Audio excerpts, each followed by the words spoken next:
სოციალურ ქსელში გავრცელდა ვიდეო, სადაც მსოფლიოს უმდიდრესი ადამიანი ილონ მასკი ერთვება კატარში ეკონომიკურ კონფერენციას. მას კითხვა დაუსვეს იმასთან დაკავშირებით, რომ აპირებს თუ არა თანხის ჩადებას სამომავლოდ საპრეზიდენტო არჩევნებში, რაზეც ილონ მასკმა უპასუხა, რომ ის აღარ აპირებს დამატებით ხარჯების გაწევას პოლიტიკური მიზნებისთვის.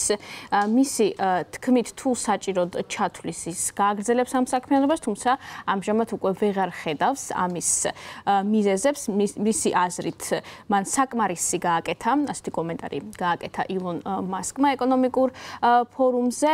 ცნობისთვის ილონ მასკმა დაახლოებით 277 მილიონი დოლარი დახარჯა 2024 წელს ტრამპის საპრეზიდენტო კამპანიის დროს და ასევე რამდენიმე კვირის წინ ცნობილი გახდა, რომ ილონ მასკი თანდათანობით ტოვებს მთავრობის ეფექტიანობის დეპარტამენტს Doge, რომელიც თვითონმე შექმნა დონალდ ტრამპის მეორე ადმინისტრაციასთან ერთად.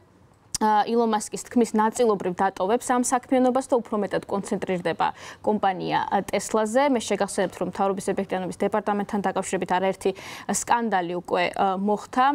ათასობით ადამიანმა დაკარგა სამსახური, რადგან მთავრობის ეფექტიანობის დეპარტამენტმა უბრალოდ დახურა ფედერალური დეპარტამენტები. ამის შემდეგ დიდი საპროტესტო აქციები დაიწყო და ბოიკოტი ილონ მასკის და მისი კომპანიის, კერძოდ კონკრეტულად კომპანია ტესლასი.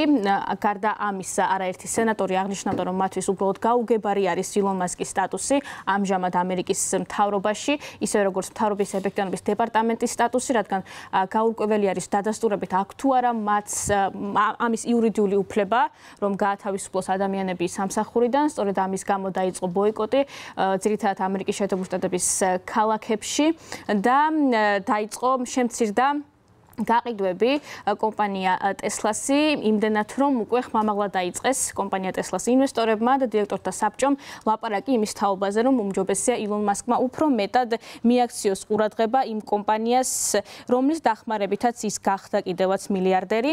სწორედ ამის ფონზე ილონ მასკმა დაადასტურა ინფორმაცია იმის შესახებ, რომ უფრო მეტად გადაიტანს ყურადღებას თავის კომპანიაზე, ტესლაზე, ხოლო რაც შეეხება მთავრობის ეფექტიანობის დეპარტამენტს, როგორც უკვე გითხარით, გაურკვეველი არის მისი სტატუსი, თუმცა ის კვლავაც აგრძელებს მუშაობას.